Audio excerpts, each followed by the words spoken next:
একদম from the very beginning till the last day of judgement প্রত্যেকটা কথা লাউহে মাহফুজে লেখা আছে।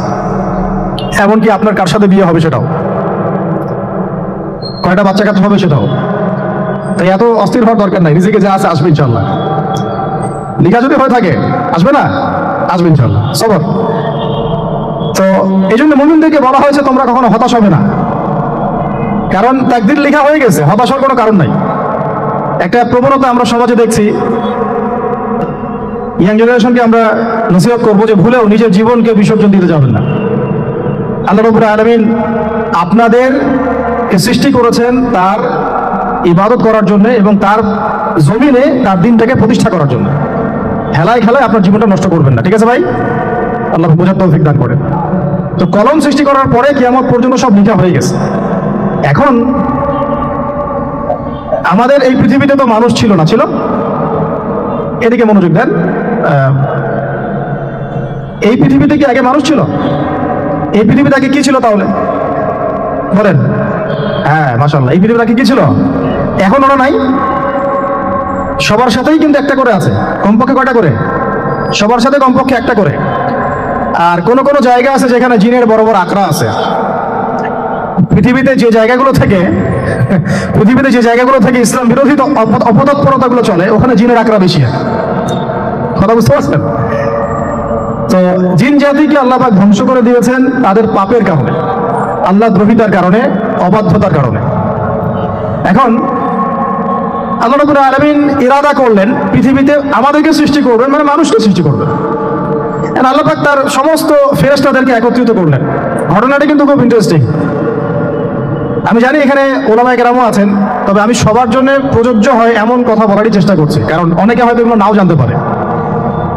তো আল্লাহ পাকের ভাষায় আমি যদি বলি, আল্লাহ রাব্বুল আলামিন বলছেন, আউযু বিল্লাহি মিনাশ শাইতানির রাজীম, ওয়া ইয ক্বালা রাব্বুকা লিল মালায়েকা ইন্নী জাঈলুন ফিল আরদি খলিফা। হে নবী মুহাম্মদ সাল্লাল্লাহু আলাইহি ওয়াসাল্লাম, তুমি স্মরণ করো সেই সময়ের কথা যখন আল্লাহ তোমার রব সমস্ত ফেরেশতাদেরকে ডেকে বলেছিলেন যে ইন্নী জাঈলুন ফিল আরদি খলিফা, আমি জমিনে মানে পৃথিবীতে আমার খলিফা পাঠাতে চাই।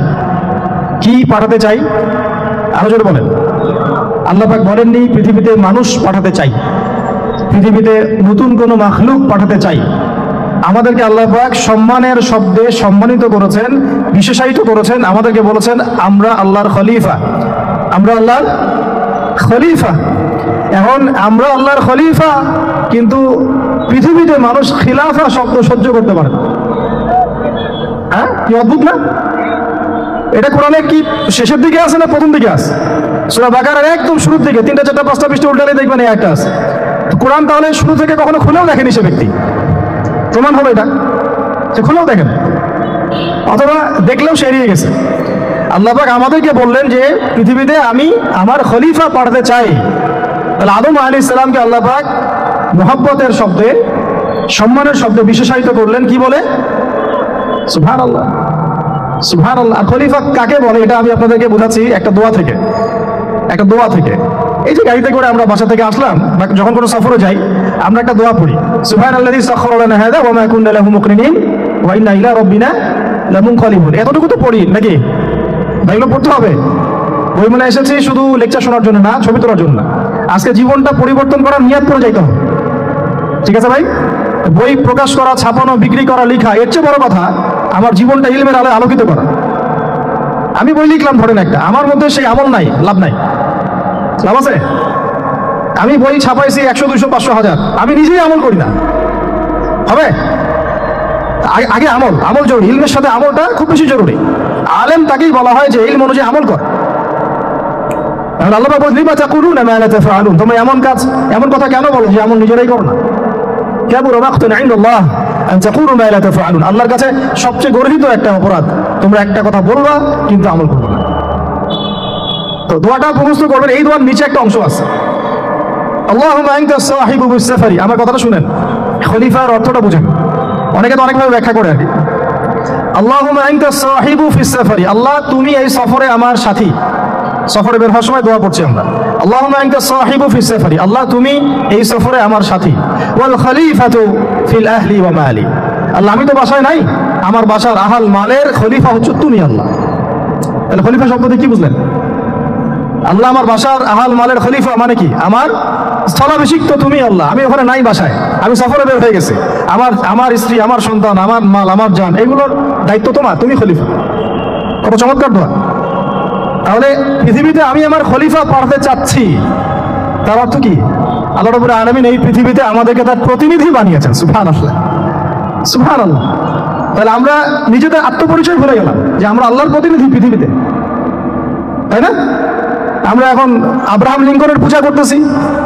আব্রাহাম লিঙ্কনের পূজা তো বুঝেন না আপনারা, এটা হচ্ছে ওই যে সকল ডেমোক্রেসি পূজা। আল্লাহ পাক বলছেন ওয়াল্লামা আদামাল আসমাআ কুল্লাহা, আল্লাহ বলছেন আমি আদমকে এই মহাবিশ্বের যত নাম আছে, নাউন্স, ইসম, সব শিক্ষা দিয়েছি। সুবহানাল্লাহ। এই মহাবিশ্বের যত নাউন্স, নাম, এখানে ইসম শব্দের অর্থ কিন্তু জ্ঞান। ইসম মানে কি? এখানে জ্ঞান। মহাবিশ্বের যে জ্ঞানগুলো আছে, এই জ্ঞানগুলো আল্লাহ পাক আমাদের আদি পিতাকে শিক্ষা দিয়েছেন। আমাদের আদি পিতাকে আল্লাহ নিজে শিক্ষা দিয়েছেন। সৃষ্টিগতভাবে আমরা জ্ঞানী ছিলাম না, আল্লাহ পাক আমাদেরকে জ্ঞান শিক্ষা দিয়েছেন। আমরা ফিলোসফির বইগুলো খুললে দেখবেন ওখানে বুদ্ধিবাদ নামে একটা মতবাদ আছে। মানে তারা বলে যে মানুষ সৃষ্টিগতভাবেই একজন বুদ্ধিদীপ্ত প্রাণী। এটা ভুল কনসেপ্ট। সৃষ্টিগতভাবে আমাদের মধ্যে জ্ঞান ছিল না, আল্লাহ পাক আমাদেরকে জ্ঞান শিক্ষা দিয়েছেন। আর বুঝতে পারছেন? একটা মতবাদ তাদের আছে অভিজ্ঞতাবাদ, মানে মানুষ অভিজ্ঞতা থেকেই শিখে। আর একটা আছে সমন্বয় মতবাদ, আপনারা দেখলো অনেকে পড়েছেন হয়তো। এর বাইরে যে একটা মতবাদ আছে যে আল্লাহ পক্ষ থেকে ওহী ভিত্তিক মানুষ জ্ঞান শিখে, এই মতবাদ কোনো দার্শনিকের বইয়ে স্থান পেল না। কি আফসোস, কি আফসোস। অথচ মুসলিম হয় দার্শনিক তারা। আমরাও পড়েছি ভাই 4 বছর এই কারণে গেলে। কি আফসোস, আল্লাহ পাকের ওহীর পক্ষ থেকে যে জ্ঞান আসতে পারে এইটা কনসেপ্টই নাই। অথচ এখানে কোরআনে আল্লাহ পাক বলছেন ওয়াল্লামা আদামাল আসমাআ কুল্লাহা, আমি আল্লাহ আদমকে সমস্ত নাম শিক্ষা দিয়েছি। সুবহানাল্লাহ। এরপরে এই যে জ্ঞান আদম আলাইহিস সালামকে আল্লাহ পাক শিক্ষা দিলেন, এর ফলশ্রুতিতেই আল্লাহ পাক বললেন যে ওয়াইজ কুল্লা লিল মালায়েকা উসজুদু লি আদম, হে ফেরেশতারা তোমরা এখন আদমকে সিজদা করো। কি ফেরেশতাদেরকে দিয়ে আল্লাহ পাক আমাদের পিতাকে সিজদা করালেন কিসের মানদণ্ডে? কিসের কারণে? জ্ঞানের কারণে। জ্ঞানের কারণে ফেরেশতাদেরকে আল্লাহ পাক বললেন যে এই নামগুলো বলে দাও তো তোমরা। তারা বলতে পারলো না। তারা বললো লা ইলম আল্লাহুম্মা লা ইলমা লানা ইল্লা মা আল্লামতানা, আল্লাহ আমাদের তো সেই জ্ঞান নাই, শুধু ওইটুকু জ্ঞান আছে যা আপনি আমাদেরকে শিখিয়েছেন। তখন আল্লাহ পাক বলেছিলেন যে আমি যা জানি তোমরা তা জানো না। আমি কি বলি নাই যে আমি আসমান জমিনের গায়েবের সব খবর জানি? তখন আল্লাহ বললেন যে তোমরা সবাই সিজদা করো আদমকে। তাহলে আমাদের পিতাকে খলিফা করা হলো, জ্ঞান শেখানো হলো, আল্লাহ পাক নিজে শেখালেন, ফেরেশতার মণ্ডলীদের দিয়ে সিজদা পর্যন্ত করালেন। কিসের মানদণ্ডে? আরো আসতে বলেন। জ্ঞানের মানদণ্ড। এখন যদি আমরা একটু প্রশ্ন ছুড়ে দেই নিজ নিজ বিবেকে, আমরা কি সেই ওহীর 10টা সূরাও শিখেছি? 10টা পারা কি পড়া হয়েছে কখনো? 10টা সূরারও কি অর্থ জানি? অনেকে তো 10টা আয়াতের অর্থ জানি না। আমরা কি সেই ওহীর 10টা হাদিস শিখেছি? তাহলে আমরা কোথায় সম্মান খুঁজতেছি? পশ্চিমাদের কাছে? বলেন। সত্যি সবচেয়ে আফসোস লাগে আমার একটা জিনিস, যে মুসলিমরা আমরা এখন আমাদের আত্মপরিচয় ভুলে যাচ্ছি, আর আল্লাহ পাক আমাদেরকে যেখানে সম্মান রেখেছে ওইখানে সম্মান না খুঁজে আমরা অন্যের দাসত্বের সম্মান খুঁজতেছি। আল্লাহ আমাদেরকে বোঝার তৌফিক দান করে। এটা অজ্ঞতার কারণে হচ্ছে। আমাদের কাজ তাদেরকে সচেতন করা বা তাদেরকে মেসেজ পৌঁছে দেওয়া। আমরা উগ্র পন্থা অবলম্বন করব, আমরা হিকমার সাথে প্রজ্ঞার সাথে মানুষকে বোঝানোর চেষ্টা করব। এগুলো বোঝানোর অংশ। এখন আচ্ছা একটা কথা আপনাদেরকে বলি, একটা কথা আমি মাঝখানে মিস হয়ে গেছে। এই যে আল্লাহ পাক আমাদেরকে খলিফা করে পাঠিয়েছেন, খলিফার কাজ কি? প্রশ্ন না? আমাদের কাজ কি তাহলে? এই কাজটা আল্লাহ পাক আবার ব্যাখ্যা করেছেন সূরা সাদের মধ্যে। কোন সূরায়? সূরা সাদ। সাদ নামে একটা সূরা আছে, সূরা ইয়াসিনের আগে পরে পাবেন। তো এখানে আল্লাহ পাক আরো একজন নবীকে তার খলিফা বলেছেন। সেই নবীর নাম দাউদ আলাইহিস সালাম। কি নাম? আর দাউদ আলাইহিস সালাম কিন্তু এই জেরুজালেম থেকে, যেখানে এখন ওই জায়নিস্টরা বোম্বিং করে আর কি, নিরীহ মুসলিমদেরকে হত্যা করে বিগত 70 বছর থেকে, ওই জেরুজালেম থেকে কিন্তু দাউদ আলাইহিস সালাম বিশ্ব শাসন করেছিলেন। তার পরবর্তীতে তার সন্তান সুলাইমান আলাইহিস সালামও কিন্তু ওখান থেকেই বিশ্ব শাসন করেছিলেন। আর এখনকার বনু ইসরাইল দাবিদার এই জায়নিস্টরা, তারাও কিন্তু ওই ফিকিরি করছে, ওখান থেকে তারা বিশ্ব শাসন করতে চায়। তারা মনে করে তাদের একজন মাসিহ আসবে, সেই মাসিহ আসলে তারা বিশ্ব শাসন করবে। আমরা সেই মাসিহের নাম জানি মাসিহুদ দাজ্জাল। কি নাম? এই দাজ্জালকে ওরা ওদের সত্য মাসিহ মনে করে, আমরা জানি হচ্ছে মিথ্যা ভণ্ড প্রতারক মাসিহ, অথচ ওরা মনে করে এটা হচ্ছে সত্য মাসিহ। এই জায়গায় তারা ধোঁকা খাচ্ছে। অথচ সত্য মাসিহ হচ্ছেন ঈসা আলাইহিস সালাম, যিনি আবার শেষ জামানায় আসবেন এবং তার হাতেই এই মাসিহুদ দাজ্জাল মারা যাবে, এবং তারপরে পুরো বিশ্বে আবার ওই খিলাফা কায়েম হবে, ওই যে খলিফা, ওটা সারা বিশ্বে কায়েম হবে। এই টাউন হলও বাদ যাবে না ইনশাআল্লাহ। এটা মানুষ মানতে চাচ্ছে না, কিন্তু মানুষ না মানলে কি, আল্লাহ পাকের নকশা সব আঁকা আছে, কখন কি হবে। কে কে কল্পনা করেছিল যে আজকে আপনারা বসে এখানে দিনের আলোচনা করবেন? হ্যাঁ, কল্পনা করা যায় তো? যে শব্দগুলো আপনারা বলছেন এগুলো বললেই তো নাই গায়ে, এখন বলছেন। কেউ কি কল্পনা করেছিল যে হঠাৎ করে এমন একটা সময় চলে আসতে পারে? কেউ কিন্তু কল্পনা করে না, আল্লাহ পাকের নকশায় ছিল। এখানে আমাদের একটা আফসোসের কথা, এখানে মাস্টারমাইন্ড আল্লাহ রাব্বুল আলামিন। প্রকৃত মাস্টারমাইন্ড কে? আমরা ক্রেডিট নেওয়ার প্রতিযোগিতায় ব্যস্ত হয়ে আছি এখন, কার কত ক্রেডিট নেওয়া যায়। এখানে এত ক্রেডিট পাওয়ার যোগ্য কেউ না, সমস্ত ক্রেডিট কার? আল্লাহ রাব্বুল আলামিন। এটা আল্লাহর সাথে গাদ্দারি করতে যায় না, তাহলে ভুলে যান। কারণ আমি বারবার বলেছি আপনাদেরকে, কোরআন থেকে একটা শিক্ষা আমরা শিখেছি, একটা কওম যখন মাজলুম থাকে, দুর্বল মাজলুম জুলুমের শিকার হচ্ছে, আল্লাহ পাক সেই কওমটাকে বাঁচান, কোনো না কোনো একজন ত্রাণকর্তাকে পাঠান, কোনো একটা সূরতে আল্লাহ পাক সেই কওমকে বাঁচায় দেন। আবার যদি এই নিয়ামতটা পাওয়ার পরে ওই কওম আবার এই জুলুম শুরু করে, আবার আল্লাহ দ্রোহিতা শুরু করে, আল্লাহ পাক তার চেয়ে বড় জালেম চাপাই দিবে। কথা বুঝতে পারছেন? আল্লাহর সাথে গাদ্দারি করতে চাই না, আল্লাহ পাক আমাদেরকে বোঝার তৌফিক দান করেন। খলিফার কাজটা কোথায় পাবেন, কোন সূরায় ভাই বলেন? সূরা সাদে আল্লাহ পাক দাউদ আলাইহিস সালামকে খলিফা সম্বোধন করে বলছেন, ইয়া দাউদ, কি চমৎকার আহ্বান, ইয়া দাউদ, হে দাউদ, ইন্না জাআলনাকা খলিফাতান ফিল আরদ। দেখো আমি আল্লাহ তোমাকে পৃথিবীতে খলিফা করেছি। কি করেছি? খলিফা করেছে। তোমার কাজ কি শোনো, ফাহকুম বাইনান নাস বিল হক। বোঝার চেষ্টা করেন একজন খলিফার কাজ কি। খলিফা মানে আল্লাহর প্রতিনিধি, জমিনে যে দায়িত্বশীল, অন্য মানুষের উপরে যে দায়িত্বশীল, তার কাজ ফাহকুম বাইনান নাস বিল হক, মানুষের মাঝে ন্যায় বিচার প্রতিষ্ঠা করবে, এটা তোমার কাজ। তাহলে এখন যারা আমরা এই জায়গায় আছি বা ভবিষ্যতে আসবো, আরো কাল আগাতে থাকবে, সময় আগাতে থাকবে, নতুন নতুন নেতৃত্ব আসবে, সবার ফাংশন একটাই, ফাহকুম বাইনান নাস বিল হক। আমাদের কাজ হবে মানুষের মাঝখানে কি করা, ন্যায় বিচার, বিচার ফয়সালার ক্ষেত্রে ইনসাফ করা, ন্যায় বিচার করা। তো ন্যায় বিচার তো এখন জাদুঘরে আছে নাকি?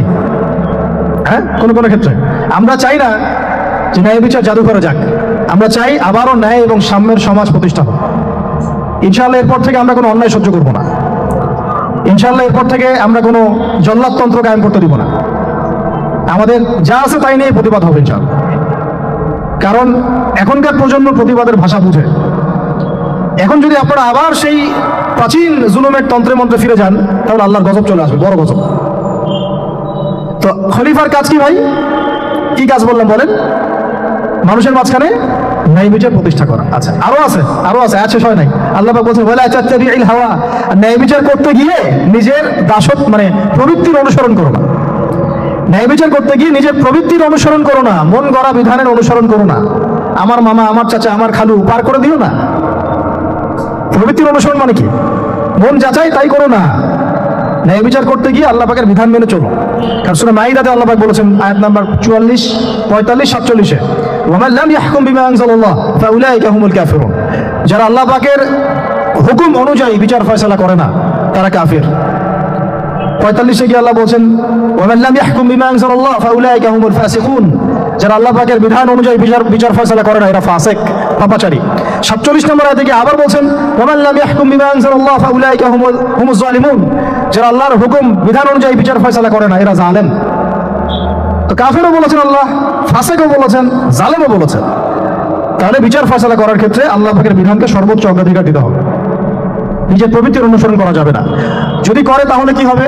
ইউদিল্লাকা আন সাবিলিল্লাহ, তাহলে এটা তোমাকে আল্লাহর রাস্তা থেকে সরাই নিয়ে যাবে। এর ফলে কি হবে? জেনে রেখো, ইন্নাল্লাযীনা ইউদিল্লুনা আন সাবিলিল্লাহ লাহুম আযাবুন শাদীদ বিমা নাসু ইয়াওমাল হিসাব। এর পরে দেয়, নিশ্চয়ই যারা আল্লাহ পাকের সরল পথ থেকে বিচ্যুত হয়ে গেছে, তাদের জন্য কাল কিয়ামতের মাঠে আছে আযাবুন শাদীদ। আযাবুন শাদীদ মানে কঠিন কঠিন যন্ত্রণাদায়ক শাস্তি, এই কারণে যে তারা কিয়ামতের দিনটাকে ভুলে গিয়েছে। শাদীদ এর অর্থটা কি, এটা বোঝার জন্য আপনাকে সূরা হাদীদ পড়তে হবে। কোন সূরা? আসলে কোরআনের আয়াতগুলো হচ্ছে আকাশের তারার মতো।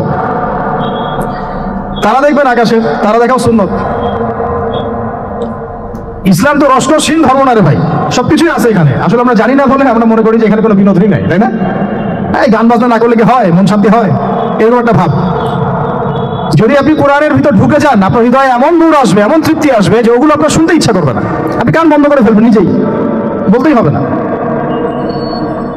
এখন কিছু নতুন ইসলামিস্ট আসছে, তারা এগুলোকে ইসলামের অন্তর্ভুক্ত বলে মনে করার দাবি করতেছে, যেগুলো এগুলো তো নিষেধ নাই, এগুলো তো নিষেধ করা হয় নাই। কতটুকু জানেন ইসলাম সম্পর্কে? না জেনে কেন কথা বলেন?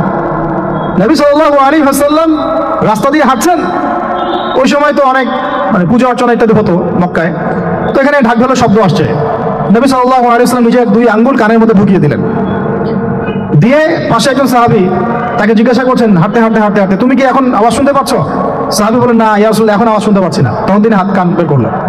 এটা নবীর সুন্নাত। আর আমরা নবীর সুন্নাতকে উল্টাই দিছি কিভাবে দেখেন, আমাদের কানেই এখন ইয়ারফোন। উনি যেটা শুনে কান বন্ধ করতেন, ওইটা আমরা কানে ঢুকা রাখছি একেবারে। আল্লাহ আমাদেরকে বোঝার তৌফিক দান করেন। দেখেন, আমরা তো সবাই পাপী। আমার মনে হয় না আমরা কেউ নবী সাল্লাল্লাহু আলাইহি ওয়াসাল্লামের সুপারিশ ছাড়া পার পাবো, এমনটা মনে হয় না আমার। সবাই পাপী, আপনি, আমি, আমরা সবাই। সেই যে নবীর সুপারিশ আমরা প্রত্যাশা করছি, সেই নবীর সুন্নতকে যদি এইভাবে অবজ্ঞা করতে থাকি, তাহলে কি সুপারিশ পাবো ভাই? কি মনে হয় আপনাদের? অ্যাটলিস্ট সুন্নতকে তো সম্মান করতে হবে নাকি? আল্লাহ বোঝার তৌফিক দান করেন। আমি তাহলে যেটা বলছিলাম যে আল্লাহ পাকের বিধান অনুযায়ী বিচার ফয়সালা করতে হবে, এটা খলিফার কাজ। ন্যায় বিচার করতে হবে মানুষের মাঝখানে, এবং নিজের প্রবৃত্তির অনুসরণ করা যাবে না, তাহলে আল্লাহর পথ থেকে দূরে সরাই দিবে। এখানেই বললাম, শাদীদ বুঝতে গেলে আপনাকে কোন সূরা পড়তে হবে? সূরা হাদীদ। আকাশের তারার কথা কেন বললাম? যে আকাশের তারাগুলো যদি মেলাতে পারেন, দেখবেন বিভিন্ন শেপ তৈরি হয়। প্রত্যেকটা তারার অবস্থানের গাণিতিক একটা ব্যাখ্যা আছে। যারা অ্যাস্ট্রোনমি নিয়ে পড়াশোনা করেন তারা জানেন, এগুলা সবাই জানবেন না। প্রত্যেকটা তারাকে আল্লাহ পাক এত সূক্ষ্মভাবে স্থাপন করেছেন যে যদি একটু সামান্য একটু ডানে বামে এগুলো সরে যায়, মহাবিশ্বের এই স্থিতিশীলতা নষ্ট হয়ে যাবে। এবং এটার কসমও আল্লাহ পাক কোরআনে করেছেন সূরা ওয়াকিয়ার মধ্যে। কোন সূরা? সূরা ওয়াকিয়াতে আল্লাহ পাক বলেছেন, ফালা উকসিমু বিমাওয়াকিইন নুজুম। আমি তারার অবস্থান স্থলের স্থিতির কসম করে বলছি। আল্লাহ পাক এর কসম করেছেন। কত গুরুত্বপূর্ণ জিনিস, ঠিক আছে? তো পরেরগুলো বললাম না। সূরা হাদীদ কেন পড়বেন? সূরা হাদীদ আল্লাহ পাক বলেছেন যে ওয়ানজালনাল হাদীদা ফীহি বাসুন শাদীদ। এই যে শাদীদ বুঝা থেকে হাদীদে আসছে। আল্লাহ পাক বলছেন যে আমি আল্লাহ পৃথিবীতে আসমান থেকে লোহা নাজিল করেছি। অবাক করার বিষয় না? লোহার খনি খুঁজতেছেন আপনারা মাটির নিচে, তাই না? আল্লাহ পাক বলছেন আমি লোহা নাজিল করেছি। আনজালনা, ঠিক যেমন ইন্না আনজালনাহু ফী লাইলাতুল কদর, আমি লাইলাতুল কদরে কোরআন নাজিল করেছি, আসমান থেকে নাজিল হয়েছে, তাই না? এরকমই ওয়ানজালনাল হাদীদা, আমি হাদীদ লোহা নাজিল করেছি। ফীহি বাসুন শাদীদ, যে লোহার মধ্যে আছে কঠিন শক্তি। শক্তি আছে না? আয়রন যে অণু পরমাণুগুলো, এগুলোর শক্তি সবচেয়ে বেশি না? কেমিস্ট্রি তো আপনারা পড়েছেন। তাহলে এখন আল্লাহ পাক বলছেন কিয়ামতের দিন তাদের জন্য আযাবুন শাদীদ, যারা আল্লাহ পাকের খলিফার দায়িত্ব পালন করবে না, যারা খলিফার দায়িত্ব পেয়েও ন্যায় বিচার করবে না, ইনসাফ করবে না, প্রবৃত্তির অনুসরণ করবে, ঠিক আছে, আল্লাহর পথ থেকে বিচ্যুত হয়ে যাবে, তাদের জন্য কিয়ামতের মাঠে এই শাস্তি আছে। তাহলে আমরা কি খলিফা শব্দ বুঝতে পারলাম? আমাদের পিতা যে খলিফা, এটা কি বুঝতে পারলাম? তাহলে এখন বলেন তো, প্রত্যেক নবী কি আল্লাহর খলিফা ছিলেন না? ছিলেন কি না? প্রত্যেক নবী কি আল্লাহর বিধান দিয়ে বিচার ফয়সালা করেন নাই? মানুষের মাঝখানে ইনসাফ করেন নাই? ন্যায় বিচার প্রতিষ্ঠা করেন নাই? এরপরে সাহাবায়ে কেরামের যুগে তারা কি ন্যায় বিচার প্রতিষ্ঠা করেন নাই? তাহলে হঠাৎ করে কি হলো বিশ্ববাসীর মধ্যে যে একেবারে কোরআন হাদিস এই মৌলিক বিষয়গুলো এগুলো সব পাশ কাটিয়ে আমরা মানব রচিত বিধানগুলোর দিকে চলে গেলাম? রহস্যজনক না বিষয়টা? এটা হচ্ছে দাজ্জালীয় একটা শাসন আসতেছে সামনে। দাজ্জাল নিজেকে খোদা বলে দাবি করবে, সে সমস্ত মানব জাতিকে বুঝাবে যে সেই খোদা, নাউযুবিল্লাহ। সে অনেক ভেলকি দেখাবে, মানুষকে তার দিকে টেনে নিয়ে আসবে। এমনকি সে এক হাতে জান্নাত এক হাতে জাহান্নাম নিয়ে ঘুরবে। নবীজি বলেছেন যে তার জান্নাতে প্রবেশ করবে ওটাই তার জাহান্নাম, আর যে তার জাহান্নামে প্রবেশ করবে সেটাই হচ্ছে জান্নাত। তাহলে পুরো বিশ্ববাসীকে আল্লাহ থেকে দূরে সরিয়ে একটা গডলেস ওয়ার্ল্ডে রূপান্তরিত করার একটা তৎপরতা চলছে, লক্ষ্য করতেছেন না? এটা মূলত আপকামিং যে দাজ্জালীয় সভ্যতার ভবিষ্যৎবাণী নবীজি করেছেন, এই দিকেই ওয়ার্ল্ড যাচ্ছে আস্তে আস্তে আস্তে আস্তে ওই দিকে যাচ্ছে। তবে নবীজি এটাও বলেছেন সাল্লাল্লাহু আলাইহি ওয়াসাল্লাম যে আমার উম্মতের মধ্যে একটা তাইফা, একটা দল, কিছু মানুষ সবসময় হকের উপর অটল থাকবে ইনশাআল্লাহ, কিন্তু তাদের সংখ্যা হবে খুব কম। কারণ আমাকে আপনারাই বলেন যে ওই হকের উপর অটল থাকতে হলে আমার সেই জ্ঞান লাগবে কি লাগবে না? বলেন, যেই জ্ঞান আমাদের পিতাকে শেখানো হয়েছে। দেখবেন প্রত্যেকটা মানুষের মধ্যে কিছু প্রতিভা আছে, সৃজনশীলতা আছে, আছে না? একটা বুদ্ধিদীপ্ত একটা ধারণা মানুষের ভিতরে কাজ করে। এটা কোত্থেকে আসছে জানেন? আমাদের পিতার ডিএনএ থেকে আসছে। আমাদের পিতার ডিএনএ থেকে, আমরা কিন্তু সবাই তার সন্তান। এরপরে পৃথিবীতে মানুষ পাপাচারে যখন লিপ্ত হলো প্রচন্ড রকম, তখন নূহ আলাইহিস সালামকে আল্লাহ পাক পাঠান এবং তিনি প্রায় 950 বছর দাওয়াতের কাজ করলেন। 40টা বা 80টা পরিবার ইসলাম কবুল করলো। তখন আল্লাহ পাক এই মুমিনদেরকে বাদ দিয়ে সবাইকে গারদ করে দিলেন, ধ্বংস করে দিলেন। মানে আমরা যারা পৃথিবীতে এখন বেঁচে আছি, যে আপনি আমি, আপনাদের নাম আমি জানি না, আমরা যারা বেঁচে আছি, আমরা কিন্তু কোনো না কোনো ভাবে ওই 40 বা 80 পরিবারের সন্তান। আমরা আত্মীয়, কিন্তু আমরা সবাই কিন্তু আত্মীয়, জানেন? 40টা বা 80টা পরিবার বাদ দিয়ে বাকি সব মানুষকে আল্লাহ পাক ধ্বংস করে দিয়েছিলেন নূহ আলাইহিস সালামের মহাপ্লাবনে। ঘটনা জানেন না? 40 বা 80টা পরিবারকে বাদ দিয়ে বাকি সবাইকে আল্লাহ পাক ধ্বংস করেছেন ওই মহাপ্লাবনে। তাহলে এখন এই বিশ্বে যত মানুষ আছে তারা কয়টা পরিবারের সন্তান? ওই 40-80। আমরা কোনো না কোনো ভাবে একে অপরের আত্মীয় হই। মুসলিম অমুসলিম সবাই, মুসলিম অমুসলিম সবাই। আমরা যে অসাম্প্রদায়িকতার কথা বলি না, এই শব্দটাকে ভালো অর্থে নেওয়া যায়। কি অর্থে? অন্যান্য ধর্মাবলম্বী মানুষ যারা, তারা তাদের ধর্ম স্বাধীনভাবে পালন করবে, কোনো সমস্যা নাই। আমরা তাদের এই কাজে বাধা দিতে যাব না। একইভাবে আমরা আমাদের ধর্ম স্বাধীনভাবে পালন করব, তারা এখানে কোনো বাধা দিতে পারবে না। সিম্পল। তারা তাদের উৎসব তাদের মতো পালন করবে, আমরা আমাদের উৎসব আমাদের মতো পালন করব। না আমি মূর্তি পাহারা দিতে যাব, আর না আমি মূর্তি ভাঙতে যাব। সিম্পল। আমি পাহারাও দিতে যাব না, ভাঙতেও যাব। সিম্পল। আমরা কি কুরবানিতে তাদেরকে বলতে পারবো ভাই আসেন আমার বাসায় দাওয়াত খান? এটা হয় কখনো? লাকুম দীনুকুম ওয়ালিয়া দিন। আপনাদের দিন আপনাদের, আমাদের দিন আমার। সিম্পল। এই অর্থ ঠিক আছে, কিন্তু সব ধর্ম মিলে যে নতুন ধর্ম বানানোর চেষ্টা করা হচ্ছে বাংলাদেশে, এটা ঠিক নাই। এটা শুভঙ্করের ফাঁকি। সব ধর্ম মিলে নতুন ধর্ম করার কোনো সুযোগ নাই। আমরা সবাই এক পরিবারের সন্তান। এখন আমাকে বলেন, নূহ আলাইহিস সালামের একটা ছেলে ছিল, নাম জানেন? কি নাম বলেন? কি না? মাশাআল্লাহ। কয় ছেলে ছিল তার? হ্যাঁ না, মূলত 4জন সন্তান থেকে বড় বড় 4টা গোত্র সৃষ্টি হয়েছে। শাম এক সন্তানের নাম কি? এটাকে কেন্দ্র করে এই যে কন্টিনেন্টে, পুরো অ্যারাবিয়ান কন্টিনেন্টে যত মানুষ তার বংশধর। ঠিক আছে? হাম একটা সন্তানের নাম হাম। এখান থেকে আফ্রিকার যে কালো কালো মানুষগুলো সব তাদের বংশধর। একটা হচ্ছে ইয়াফাস, ওই ইউরোপিয়ান যারা সাদা চামড়া, সব এদের বংশধর। আরেকটা যে কেনা। এই ছেলেটা কি বলেছিল? বাবা ডাকছে নৌকায় আসো তাড়াতাড়ি, নৌকায় আসো তাড়াতাড়ি, না হলে আজকে আল্লাহ পাক আযাব দিয়ে ধ্বংস করে দিবে। সে নবীর সন্তান হওয়ার পরেও আল্লাহ প্রদত্ত ওহীর জ্ঞানকে মূল্যায়ন না করার কারণে ধ্বংস হয়ে গেল। আর ওই 40টা বা 80টা পরিবার নাজাত পেল কিভাবে? আল্লাহর পক্ষ থেকে নাজিলকৃত ওহীর জ্ঞানকে প্রাধান্য দিয়ে আনুগত্য করে। তাহলে কোন জ্ঞানকে আমরা প্রাধান্য দিব ভাই? আমি বলছি না যে আমরা দুনিয়াবী জ্ঞানগুলোকে শিখবো না, ওই প্রসঙ্গে আমি একটু পরে আসছি, যে আমরা শিখবো এবং কিভাবে শিখবো, কতটুকু শিখবো। আগে এই অংশটুকু শেষ করি। ঠিক একইভাবে আপনারা কি আদ জাতির নাম জানেন? আদ, সামুদ। ওই যে সৌদি আরব এখন যেখানে লাইন বানাচ্ছে, লাইন প্রজেক্ট, ওই আলোলা বলে, আলোলা লাইন প্রজেক্ট বানাচ্ছে, দেখবেন অনলাইনে। ওই জায়গা দিয়ে নবী সাল্লাল্লাহু আলাইহি ওয়াসাল্লাম তাবুক যুদ্ধের সময় গিয়েছিলেন। যাওয়ার সময় তিনি বলেছিলেন, তোমরা মাথা নিচু করে কান্নাকাটি করতে করতে এখান থেকে অতিক্রম করো। সাহাবীরা মাথার উপর কাপড় দিয়ে কান্নাকাটি করতে করতে জায়গাটা পার করেছেন, কারণ ওই জায়গায় সামুদ জাতি ছিল যাদেরকে ধ্বংস করা হয়েছে। ওটা হচ্ছে এখন পর্যটন স্পট। সুবহানাল্লাহ। তো আদ এবং সামুদ জাতিকে আল্লাহ পাক ধ্বংস করলেন, কিন্তু তাদেরকে করেন নাই যারা ওহীর জ্ঞানকে প্রাধান্য দিয়েছিল। ইব্রাহিম আলাইহিস সালাম কোন জ্ঞানের বদৌলতে আল্লাহকে চিনলেন? মানব রচিত জ্ঞান নাকি আল্লাহর পক্ষ থেকে নাজিলকৃত জ্ঞান? বলেন।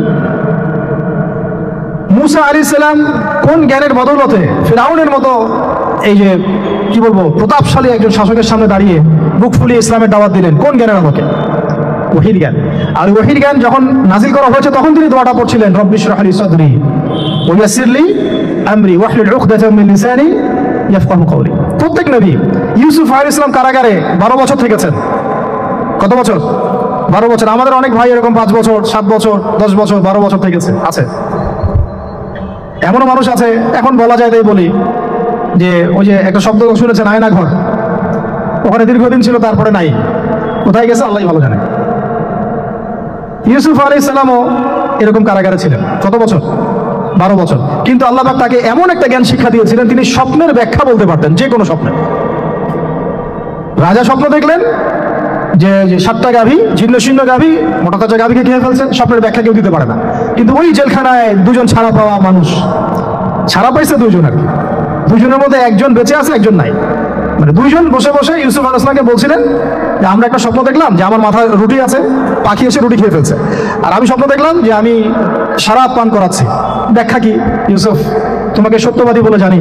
ইউসুফ আলাইহিস সালাম বললেন, তোমার মাথায় রুটি যেটা খেয়ে নিচ্ছে তার মানে তোমাকে শুলদণ্ড দেওয়া হবে, আর তুমি যে পানি পান করাচ্ছ তার মানে তুমি নাজাত পাবে, ছাড়া পাবে। হলেও তাই। আর যে নাজাত পাবে তাকে ইউসুফ আলাইহিস সালাম বলে দিলেন যে তুমি রাজ দরবারে গিয়ে আমার কথা বলো, আমার কথা আলোচনা করো। তো সে ভুলে গিয়েছিল। পরে যখন এই স্বপ্নটা দেখলো বাদশা, তখন বাদশা সবাইকে ডাকলো, ডেকে বললো যে এই গাভীর স্বপ্নের ব্যাখ্যা কি। তখন এই ব্যক্তির মনে পড়ছে, আর ইউসুফ তো ব্যাখ্যা দিতে পারে। সে গিয়ে ইউসুফ আলাইহিস সালামকে ডেকে নিয়ে আসতেছে যে এই রাজা স্বপ্ন দেখছে, ব্যাখ্যা কি।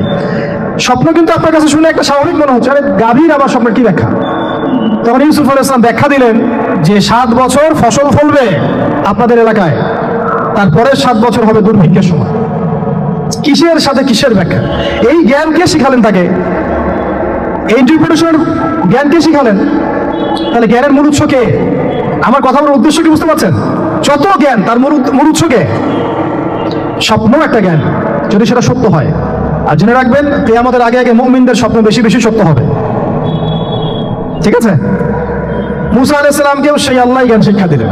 ঈসা আলাইহিস সালাম এই কুষ্ঠরোগীর গায়ে হাত বুলালে ভালো হয়ে যায়। হ্যাঁ, অন্ধ ব্যক্তির মানে চোখে হাত বুলালে ভালো হয়ে যায়। এমনকি মৃত ব্যক্তিকে তিনি বলছেন কুম বিইজনিল্লাহ, আল্লাহর হুকুমে দাঁড়িয়ে যাও, দাঁড়িয়ে গেল। এই জ্ঞান কে দিয়েছেন তাকে?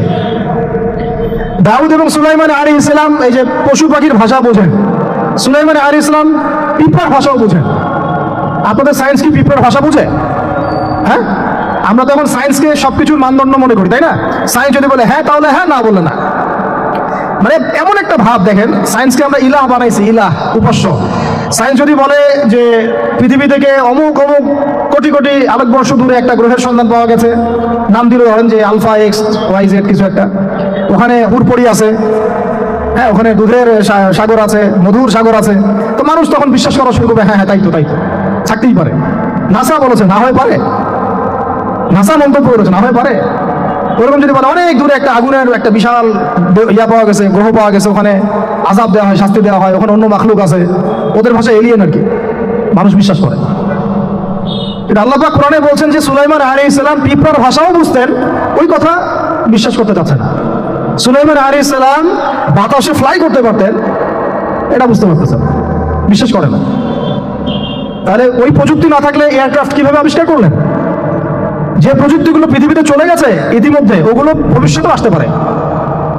যেমন একটা প্রযুক্তির কথা বলি, সুলাইমান আলাইহিস সালাম বসে আছেন, একজনকে বললেন না সাবার রানী বিলকিসের সিংহাসন কে নিয়ে আসতে পারবে? একজন বললো যে আপনি উঠে দাঁড়াইতে যতক্ষণ সময় লাগে এর মধ্যে নিয়ে আসবো। আরেকজন বললেন যে না, আপনি চোখের পলক ফেলতে যতক্ষণ লাগে এর মধ্যে দেখবেন সিংহাসন সামনে। সুবহানাল্লাহ, কি প্রযুক্তি! বলেন এই প্রযুক্তির সামনে কি বিশ্ববাসী যেতে পেরেছে? দেখেন সুলাইমান আলাইহিস সালামের বাতাসে ফ্লাই করাটা কিন্তু এখন পৃথিবীতে খুব কমন হয়ে গেছে। আমরা সবাই ফ্লাই করতেছি বাতাসে, তাই না? যদি আপকামিং কোনো সময় আপনি দেখেন যে এইরকম চোখের পলকেই একটা বস্তু আরেকটা জায়গা থেকে এক জায়গায় চলে আসতেছে, আমি অবাক হব না ইনশাআল্লাহ। কারণ কোরআনে অতীতে এই ঘটনার দলিল আছে। বুঝতে পারতেছি না? এক কথায় সমস্ত জ্ঞানের মূল উৎস কে? এরপরে আসেন, অত লম্বা করছি না, আমাদের নবী মুহাম্মদ সাল্লাল্লাহু আলাইহি ওয়াসাল্লাম আসেন। আমরা তো তার উম্মত। 23 বছরে, একটু মনোযোগ দেন, এটা আলোচনার লাস্ট পার্ট, ঠিক আছে? 23 বছরে তিনি পুরো জাহেলিয়াতকে পরিবর্তন করে দিয়েছেন। কত বছরে? 23 বছর। আপনারা কি জানেন যে আইয়ামে জাহিলিয়াতে আসলে কি কি সমস্যা ছিল? কেন এই যুগটাকে আমরা জাহিলিয়াত বলি? বেসিক্যালি 5-6টা সমস্যা ছিল। কয়টা? 5-6টা। 1 নম্বর শিরক। 1 নম্বর কি? আমার সাথে বলেন। শিরক আমাদের ওয়ার্ল্ডে নাই, এটা গ্লোবাল শিরক চলতেছে এখন। শুধু ধর্মীয় শিরক চলতেছে না, কিন্তু এখন শিরক হচ্ছে পলিটিক্সে, শিরক হচ্ছে ইকোনমিক্সে, শিরক এডুকেশনেও আছে, শিরক কালচারের মধ্যেও আছে। কথাগুলো বুঝতে হবে একটু গভীরভাবে। তখন সমস্যা ছিল রিবা, সুদ। এখন নাই। রিবা ছাড়া কোনো সিস্টেম আছে এখন ওয়ার্ল্ডে? আমি গতকালকে একটা হাদিস মোতালা করছিলাম সুদ সংক্রান্ত। নবীজি বলেছেন সাল্লাল্লাহু আলাইহি ওয়াসাল্লাম যে একটা যুগ আসবে সামনে, সুদবিহীন কোনো মানুষই চলতে পারবে না। যে চলতে চাইবে তার গায়েও সুদের ছিটা ফোটা গিয়ে লাগবে। আসে নাই সেই যুগ? সুবহানাল্লাহ, কিভাবে তিনি এত স্পেসিফিকলি কথাগুলো বলতে পারেন? নিশ্চয়ই তিনি এমন একজন সত্তার কাছ থেকে জ্ঞান পেয়েছেন যিনি সব জানেন, অতীত বর্তমান ভবিষ্যৎ, তাই না? এমনকি নবীজি বলেছেন ইমামুল মাহদির সময় যে 10 জন ঘোড়সাওয়ার বের হবে এবং তারা গিয়ে খোঁজ নিতে যাবে যে দাজ্জাল বের হয়েছে কিনা, নবীজি বলছেন আমি সেই 10 জনের নামও জানি, তাদের বাবার নামও জানি। সুবহানাল্লাহ, সুবহানাল্লাহ। কিয়ামতের মাঠে আলী রাদিয়াল্লাহু আনহু, আবু বকর রাদিয়াল্লাহু আনহু, ওমর, উসমান রাদিয়াল্লাহু আনহুম আজমাইন, তাদের হিসাবটা কেমন হবে ওইটাও নবী সাল্লাল্লাহু আলাইহি ওয়াসাল্লাম আগেই বলে দিয়েছেন। সবচেয়ে দ্রুত হিসাব হবে এই উম্মতের আলী ইবনে আবি তালিব রাদিয়াল্লাহু আনহু। যাবেন, বেরোবেন, শেষ। কি মানুষ, তার জীবনীটা পড়ে দেখবেন। আমি শেষের দিকে বলে দিব আপনাদেরকে আজকে, এবং এটা রেকর্ডেড থাকবে, ইনশাআল্লাহ অনলাইনে দিয়ে দিব, যে আপনারা কোন কোন সাবজেক্টের বই কিনবেন। বই মেলা তো শুধু মানে আসলেন একটা র্যান্ডমলি বই কিনলেন এমন না, টপিক ধরে ধরে সাবজেক্ট ওয়াইজ বই কিনতে হবে। ঠিক আছে ভাই? বই কেনার পিছনে টাকা পয়সা খরচ যদি না করেন, মানে দিনের জন্য অর্থ ব্যয় করার মানসিকতা না থাকে, এলেম পাওয়া যাবে। অনেক মুহাদ্দিস নিজের গায়ের জামা খুলে দিয়ে পর্যন্ত বই নিয়ে বাসায় গেছে, জানেন? তাদের সমস্ত সম্পত্তি বিক্রি করে দিয়েছেন বই কেনার জন্য। আজকে সকালে আমাদের এক ভাই মোজাকারা করছিলেন যে আমারই অবস্থা আছে, বাংলাদেশে অনেক বরেণ্য একজন আলেম দ্বীন, প্রবীণ আলেম দ্বীন, তার কথা আলোচনা হচ্ছিল যে তিনি কিতাব পড়তে হঠাৎ একটা কিতাব তিনি খুঁজে পাচ্ছেন না। তো ছাত্রদেরকে পাঠালেন যে খুঁজে নিয়ে আসো তো, কোথায় আছে, কেউ খুঁজে পায় না। তিনি নাকি ওযু করে এসে নামাজ 2 রাকাত নামাজ পড়ে বাচ্চার মতো হাউমাউ করে কান্নাকাটি শুরু করলেন, আল্লাহ আমার সেই কিতাব কোথায় গেল, আমার কিতাবটা এনে দাও। তলাবুল ইলম কাকে বলে দেখেন? ইলমের তালেব, ইলমের ছাত্র কাকে বলে? এই যে ইলমের ছাত্র। আমরা কি ছাত্র হইতে পারছি? একটা বইয়ের দাম যদি দেখি 100 টাকা, বাস আমাদের গায়ে লাগে। 100 টাকা দিয়ে তো আপনার গার্লফ্রেন্ডকে নিয়ে বসতে গায়ে লাগে না, বসলে তো 500 টাকা চলে যায়। জিনা থেকে বাঁচতে না পারলে কলবে আল্লাহ নূর আসবে না। আল্লাহ পাক আমাদের কথাগুলো বোঝার তৌফিক দান করেন, আমিন। জিনা, আবার বলছি, জিনা থেকে বাঁচতে হবে, অন্যথায় কলবে নূর আসবে না। আল্লাহ পাক আমাদেরকে বোঝার তৌফিক দান করেন, আমিন। কোথায় ছিলাম ভাই? বলেন। 1 নাম্বার কি ছিল? শিরক। 2 নাম্বার রিবা, সুদ। ওইটা বলতে গিয়ে হাদিসটা কথা বলেছিলাম। এই সুদটা কি এখন বেশি না কম? এখন সুদ মানুষ খাচ্ছে, যুক্তিও দিচ্ছে যে এই যুগে এখন সুদ না খাইলে কি চলে? একদিন একটা মসজিদে বয়ান করছিলাম, তো মসজিদে বয়ানের মাঝখানে একজন দাঁড়ায় গেল, দাঁড়ায় আমাকে বলছে যে ওস্তাদ, হুজুর বুঝলাম আপনার সব কথা ঠিক আছে, এখন আমার 1 লাখ টাকা ধার লাগবে, আমি কোত্থেকে নিব? বলেন, আসলে উত্তর দিবেন কি? হ্যাঁ, সুদের ক্ষতিকর বিষয়গুলো যেমন বলতে হবে, সুদবিহীন ব্যাংকিং সিস্টেম এবং অর্থনৈতিক ব্যবস্থাও তো চালু করতে হবে। সেটা কি? সেটা হচ্ছে জাকাত। সেটা কি? জাকাত, সাদাকা এবং খরচে হাসানা। এগুলো তো চালু করছি না আমরা শুধু কথা বলছি তাত্ত্বিক যে সুদ হারাম।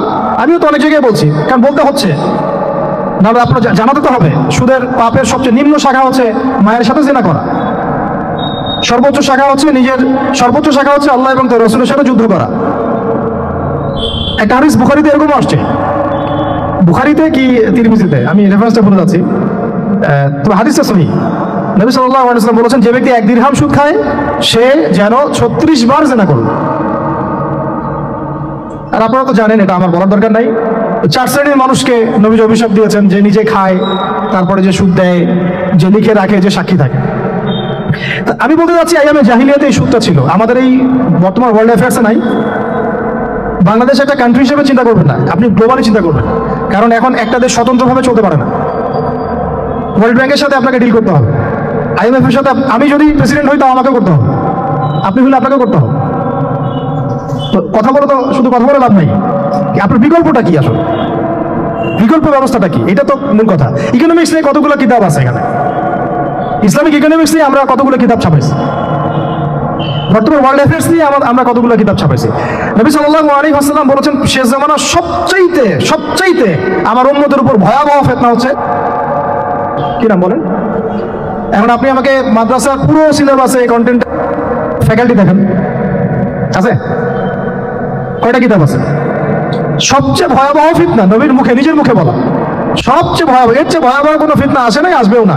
তো এখন আপনি আমাকে বলেন যে এই ফিতনা সংক্রান্ত কতগুলো কিতাব আপনার কাছে আছে বাসায়, বলেন। তাহলে গ্যাপস আছে না আমাদের মধ্যে? গ্যাপস ফিল আপ করতে হবে। কথাগুলো বলার উদ্দেশ্য হচ্ছে গ্যাপসটা ফিল আপ করা। তো এই রিবার সমস্যাটা এখনো আছে। আল্লাহ পাক আমাদেরকে রিবা মুক্ত জিন্দেগি দান করেন, আমিন। এবং আমি রিকোয়েস্ট করবো বিনয়ের সাথে যে আমাদের ঊর্ধ্বতন কর্তৃপক্ষ যারা আছেন শুধু একটা কাজ করেন না, একটা কাজ একটা বছর করেই দেখেন না কি হয়। প্রত্যেকটা মুসলিম, অমুসলিমদের কথা বলছেন, যেহেতু এটা খিলাফা স্টেট না সেহেতু অমুসলিমরা এখানে জিজিয়া দিবে না। খিলাফা স্টেটে অমুসলিমরা জিজিয়া দেয়, এটা তো খিলাফা স্টেট না, এটা ডেমোক্রেটিক স্টেট এবং সেকুলার স্টেট। শুধু মুসলিমদের কাছ থেকে যাদের নিসাব পরিমাণ সম্পদ হয়েছে জাকাত দেওয়ার, সবার কাছ থেকে রাষ্ট্রীয়ভাবে বাধ্যতামূলক জাকাত নেন, দেখেন না অর্থনীতি সচল হয় না হয় না। একটা বছর নিয়ে দেখেন না কি হয়। কেউ এই উদ্যোগ গ্রহণ করতে পারতেছে না, কেন হচ্ছে না আমরা বুঝতে পারতেছি না। কর্জে হাসানার এনজিও চালু করা যায়, আমরা অনেক সংগঠন করছি, সোশ্যাল, অরাজনৈতিক ইত্যাদি রাজনৈতিক, আমরা ইকোনমিক এনজিও খুব একটা করতে পারছি, কিন্তু এই জায়গাগুলো দখল করে ফেলছে। দেখেন কারা কারা, নাম বলতে চাচ্ছি না, যারা যারা দখল করছে তারা কিন্তু এখন রাষ্ট্রের অনেক বড় বড় জায়গায় হস্তক্ষেপ করতেছে। ইভেন ট্রান্সজেন্ডারের মধ্যে ইস্যু কিন্তু তারা ঢুকাই দিচ্ছে, ঢুকায় নাই? উত্তরবঙ্গ জুড়ে পুরো উত্তরবঙ্গে ঘুরে আসেন, দেখেন কাদের তৎপরতা বেশি। নীলফামারীতে সফর করে দেখলাম যে ওখানে একটা গ্রামের মধ্যে 24টা এনজিও কাজ করতেছে, শুধুই সব। তারপরে মানুষ তামাক চাষ করে খাচ্ছে।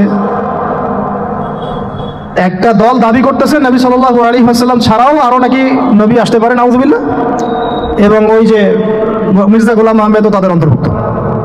মানুষ ওই দলের নাম লেখাচ্ছে চাকরির জন্য, ব্যবসা করতেছে তারা দেশের মধ্যে।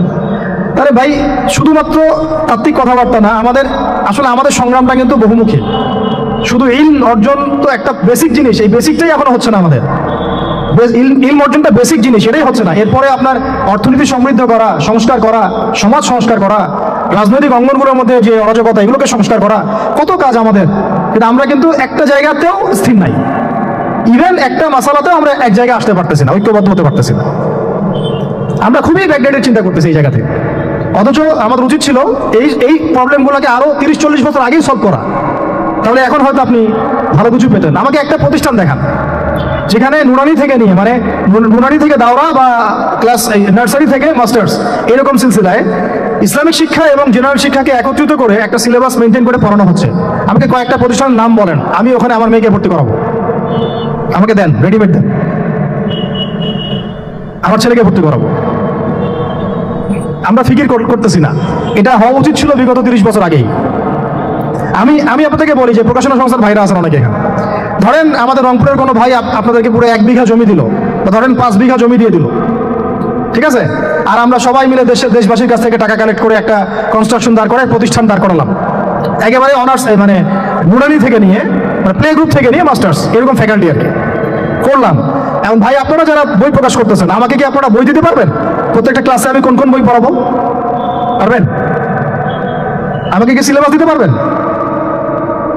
কথা বলেন। প্লে গ্রুপে কোন কোন বই পড়াবো আমাকে দেন, নার্সারিতে দেন, STD 1-এ দেন, 2-তে দেন, 3-তে দেন, 5-এ দেন, এভাবে আপনি আমাকে ক্লাস 10 পর্যন্ত দেন। তারপরে কি আপনি আমাকে অনার্স মাস্টার্স এই ফ্যাকাল্টিগুলো আলাদা আলাদা, এগুলো কি ইউনিভার্সিটি আদলে আপনি কি আমাকে সাজা দিতে পারবেন? আমরা জায়গা দিব, টাকা দিব, প্রতিষ্ঠান করে দিব। প্রকাশনা সংস্থা থেকে কি আমরা এতটুকু পেতে পারি? এবং এমন আলেমের প্রোডাক্ট যে আলেমরা সারা ওয়ার্ল্ডকে ডিল করতে পারে, মানে ইন্টারন্যাশনাল স্কলার এখান থেকে যাবে, UK থেকে দাওয়াতি কাজ করে আসবে, অস্ট্রেলিয়া গিয়ে দাওয়াতি কাজ করে আসবে, মালয়েশিয়া গিয়ে দাওয়াতি কাজ করে আসবে, আন্তর্জাতিক মানের আলেম আমরা কি জেনারেল শিক্ষিত ব্যাকগ্রাউন্ড থেকে তৈরি করতে পারবো? পারছি কি? আর আপনারা আমাকে বলেন তো ভাই, যে কত % মানুষ জেনারেল শিক্ষিত আর কত % মানুষ মাদ্রাসা শিক্ষিত? কাদের পরিসংখ্যানটা বেশি? তারা কি, তাদের কোনো অবদান রাখার কোনো সুযোগ নাই? এখন যদি এই ক্লাসিক্যাল পড়াশোনা না হয়, ইলমের এই গভীরতায় না যায় এবং বড় বড় ওলামায়ে কেরামদের সোহবতে তারা না আসে, তাহলে কিভাবে তারা বিশুদ্ধ ইসলাম শিখবে আর প্রচার করবে আর প্রতিষ্ঠা করবে? তো প্রশ্ন কিছু করে গেলাম, আজকে প্রশ্নগুলো রেখে যাচ্ছে এই কারণে যেগুলো নিয়ে আপনারা ভাববেন যে আপনারা আমাকে একটা ইসলামিক ইউনিভার্সিটি করার মতো বইপত্র আমাকে বানাই দেন না। দায়িত্ব নেন কেউ, আপনারা সবাই মিলে দায়িত্ব নেন। আমি এখানে একটা স্কুল আছে আমাদের ছোট্ট, তারাজিন নুরাইন ইসলামিক স্কুল। এই স্কুল আমরা করেছি প্লে, নার্সারি, কেজি 1, 2, 3, 4, 5 এতটুকু। ট্রাইলিঙ্গুয়াল, মানে Bangla medium, English version, medium না, ইংলিশ ভার্সন আর অ্যারাবিক। এই সিলেবাসটুকু করতে, এই 8টা ক্লাসের সিলেবাস করতে আমাকে 7 দিন 8 দিন একেবারে বাংলা বাজার ঘাটাঘাটি করে ওই আমরা আগে তো ইংলিশ মিডিয়ামে পড়াশোনা করতাম, ওই অক্সফোর্ডের বই ঘাটাঘাটি করো, ব্রিটিশ কাউন্সিলের বই ঘাটাঘাটি করো, তারপরে ওদের ম্যাথামেটিক্স, ওদের সায়েন্স, আবার এই মাদ্রাসার অ্যারাবিক, আবার এই সরকারি কারিকুলামের বই, এগুলো ঘাটতে ঘাটতে ঘাটতে একটা সিলেবাস আমরা দাঁড় করাতে পারছি, মাত্র পাঁচটা ক্লাস পড়তে পারবো। এরপরে এটা করতে গিয়ে যে দেখলাম যে আসলে এগুলোর যে এত ঘাটতি আছে বাজারে, রেডিমেড কোনো প্রোডাক্ট এগুলো নাই। ঘুরে ফিরে কি সেই আমরা ওই একই জিনিসই চর্চা করতে থাকবো, নাকি আমরা একটু বহির্বিশ্বে যেভাবে দিন প্রচার হচ্ছে এই মান দিতে পারি? এটা আমাদের উচিত না করার কাজটা? হ্যাঁ, এটা তো আমাদের হাতে রাষ্ট্রীয় ক্ষমতা নাই, থাকলে না উপরের লেভেল থেকে এগুলো করা যায় খুব সহজ। বরং উপরের লেভেলে যারা আছেন তারা তো আরো ট্রান্সজেন্ডার ঢুকাচ্ছেন, আপনারা তো ঢুকাচ্ছেন। তাহলে এই কাজগুলো কাদের করতে হবে? তাহলে বেসরকারিভাবে করতে হবে। এখন আমরা যারা বইকে ভালোবাসি, জ্ঞানকে ভালোবাসি, আল্লাহকে ভালোবাসি, রাসূলকে ভালোবাসি, চাই যে আমরা যা করছি আমাদের পরের প্রজন্মটা মানুষের মতো মানুষ হোক। কাজ কি কম না বেশি আমাদের বলেন? সেক্ষেত্রে কাজগুলো কিন্তু ওইভাবে হচ্ছে না ভাই। একটা বিষয়ের বই সবাই ছাপাচ্ছি, কেন? কি দরকার আছে? একটা বিষয়ের বই আমি সবাই ছাপাচ্ছি, একটা জিনিস, একটা হিস্ট্রির একটা কিতাব অনেকগুলো প্রকাশনী আপনারা করতেছেন, একই বই ফাইজুল কালাম সবাই করতে আছে, একটা বই তাসাউফ আত্মশুদ্ধি অনেক প্রকাশনী করতেছে, কপি করতেছে। ভাই আমাদের কি কাজ কি দুনিয়ার স্বার্থ উদ্ধার করা, না আমার দিনের কোনো খেদমত? আমার কথায় মাইন্ড করবেন না, আমি মাইন্ড করার মতো কথা বলছি না। আমি বলছি আপনাদেরকে আরো যেন কনস্ট্রাকটিভ হয় কাজগুলো। মানে আপনাদের সাথে আমি বসবো ইনশাল্লাহ আবার আলাদা করে, যে একটা আমাকে পুরো শিক্ষা ফর্মুলা আমাকে দিবেন, মানে প্রত্যেকটা ক্লাসের বই রেডি করে দিবেন, যাতে আমরা প্রতিষ্ঠান বানালেই একদম পুরা কমসে কম ক্লাস 1 থেকে 10 ঢেলে দিতে পারি, আমার পরিশ্রম করতে না হয়। ওখানে বাংলা মিডিয়ামের বই থাকবে, ইংলিশ মিডিয়ামেরও থাকবে, এবং অ্যারাবিক তো থাকবেই। একটা গঠনমূলক সিলেবাস, যেটা পড়লে আমার ছেলে মাশাআল্লাহ হাফেজা হবে, এদিকে মাশাআল্লাহ সে ইংরেজিতেও দক্ষ হবে, সায়েন্সেও দক্ষ হবে। এক পর্যায়ে যখন সে এসএসসি পাস করবে, সে দেখবেন যে যার রাস্তা বেছে নিচ্ছে। বেস আমি তাকে করে দিছি 10 পর্যন্ত, এখন সে ডক্টর হোক আর ইঞ্জিনিয়ার হোক, আর না হয় যদি আল্লাহর খলিফাই হয়, কোনো সমস্যা নেই। সমস্যা আছে? এটা দরকার ছিল ভাই, আরো 30 বছর আগে দরকার ছিল। আমরা যেটা পাই নাই, এটা আমাদের আফসোস।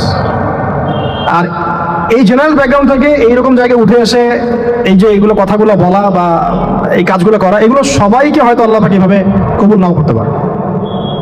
এর পিছনে অনেক গল্প থাকে, অনেক হিস্ট্রি, অনেক ত্যাগ, অনেক আত্মত্যাগ, এগুলো সবাই হতে পারবে না। কিছু মানুষ বের হয়ে আসছে, ডক্টর জাকির নাইক তো সবাই হতে পারে নাই, পারছে? এই জিনিসগুলো আমাদের বুঝতে হবে যে আমভাবে সবাই সবকিছু করতে পারবে না। আমাদের একটা একাডেমিক ফর্মুলা দরকার, যেখানে আমরা পড়বো, আমরা আলেম হয়ে বের হবো। ভালো যাবে তো ইনশাআল্লাহ? আচ্ছা, অনেক গভীরে চলে গেছি, আপনাদেরকে মানে অনেক বেশি বিরক্ত করে ফেলতেছি আর কি।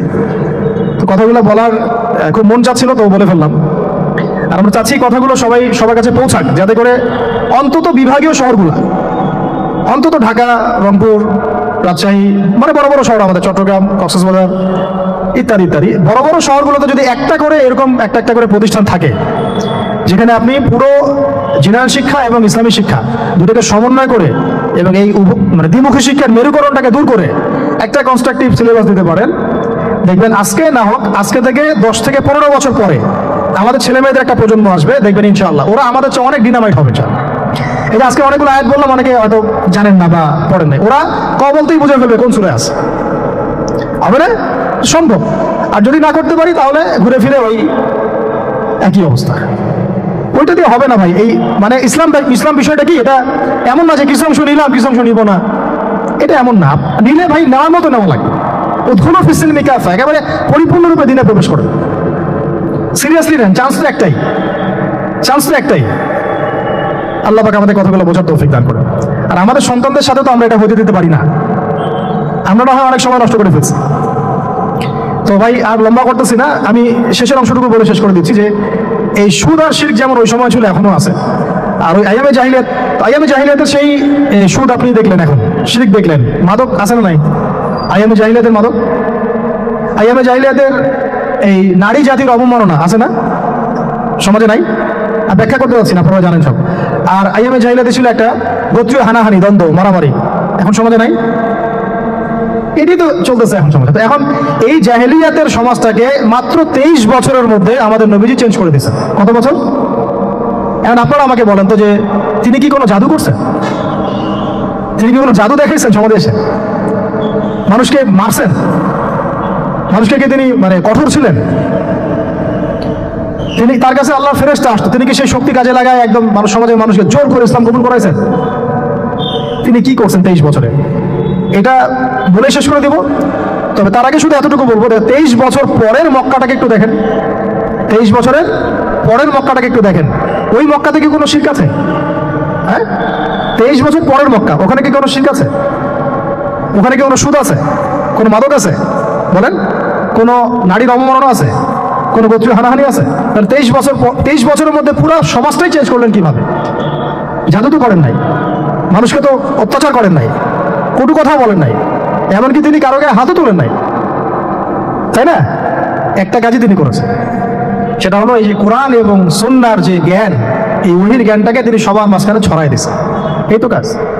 তারপরে সেই জ্ঞান যখন মানুষ শিখেছে, তার উপরে আমল করেছে, এবং সেই জ্ঞান এর উৎস আল্লাহ রাব্বুল আলামিন তার কাছে আত্মসমর্পণ করেছে, নবীর কাছ থেকে আত্মশুদ্ধি অর্জন করেছে, এবং হালাল খেয়েছে, পরিবার গঠন করেছে, প্রজন্মকে তৈরি করেছে, সৎ কাজে আদেশ করেছেন, অসৎ কাজে নিষেধ করেছেন, প্রয়োজনে কখনো হিজরত করেছেন, কখনো মার খেয়েছেন, কখনো সবর করেছেন, কখনো বা জিহাদও করেছেন।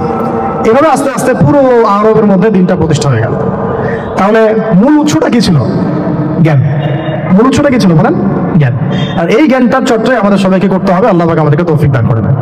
এটি চর্চা করতে গেলে আমাদের সমাজে এখন দুটো রাস্তা, এর বাইরে আপনি কোনো রাস্তা দেখবেন না, হয় মাদ্রাসা ব্যাকগ্রাউন্ড অথবা জেনারেল ব্যাকগ্রাউন্ড। এই তো সমন্বিত কোনো প্রচেষ্টা খুব বেশি দেখা যাচ্ছে না।